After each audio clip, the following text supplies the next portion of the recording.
ça beaucoup plus simplement. Il me semble que petit à petit, on arrivera par le machinisme, par l'automation, l'automatisation, comme vous voudrez, je ne sais pas sur les termes, on arrivera à faire que la semaine de 40 heures passera à 30 ou à 25, et à ce moment-là, automatiquement, le travailleur aura plus d'heures à ne pas travailler.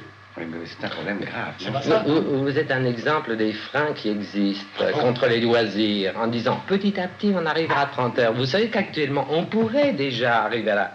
On pourrait déjà, demain, on pourrait instaurer la semaine de 30 heures. Il n'y a que des obstacles moraux.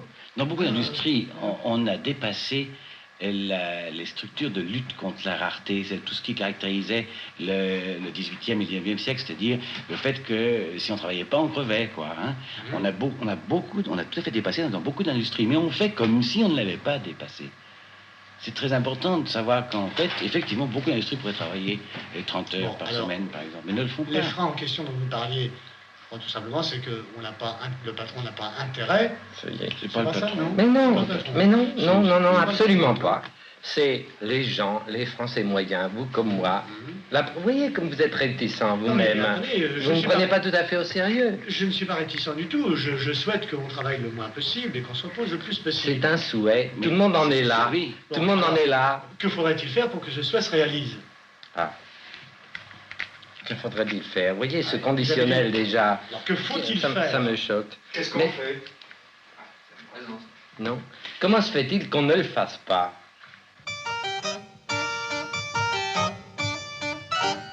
Bon. Et ça...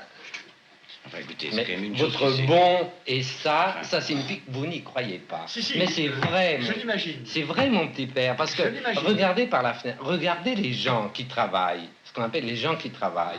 Il y a très peu d'ouvriers. La plupart des gens, que font-ils? Ce sont des gens qui font des additions, des soustractions, des statistiques, etc. Ce sont des improductifs, enfin des commerçants. Les trois quarts des gens qui prennent le métro, ce sont des gens qui ne travaillent pas de leurs mains, qui travaillent, qui tripotent l'information. Eh bien, actuellement déjà, il existe des machines...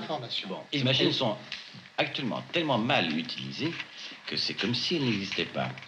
Seulement, elles existent, c'est-à-dire que de plus en plus, quand même, des gens se disent, mais si, on pouvait l'utiliser mieux. Et à chaque fois qu'un pas est fait, c'est effectivement une structure qui croule, c'est-à-dire une inutilité qui se manifeste. Alors, si je comprends bien, d'ici très peu de temps, Oui, je crois, ça je crois. grâce à ces machines, tous les improductifs en question vont se trouver sans travail. Non, vont se trouver sans prestige, c'est très différent. Sans prestige ou sans travail? Alors, tout un problème de structure, ou bien on leur inventera du travail, mais de toute manière, ils auront perdu le prestige. Parce que jusqu'ici, ils pouvaient croire à ce qu'ils faisaient, mais ils ne peuvent plus croire à ce qu'ils font à partir du moment où des machines le font mieux qu'eux. Mais il y a déjà eu une surprise pour l'abonné du gaz ou de l'électricité, c'est d'avoir ces petites fiches perforées. Il a eu l'impression qu'on le volait, qu'on le trompait, qu'il n'avait plus le moyen de vérifier. Il ne vérifiait pas du reste avant. Oui, est-ce que par la suite, on ne va pas être appelé, si ces machines prennent de plus en plus d'importance, à ne plus rien comprendre? Ça, alors, vous posez un autre problème qui est qu'il est possible que le monde de futur se divise en deux clans terriblement contrastés, qui sont les initiés et les non-initiés. C'est évidemment un problème.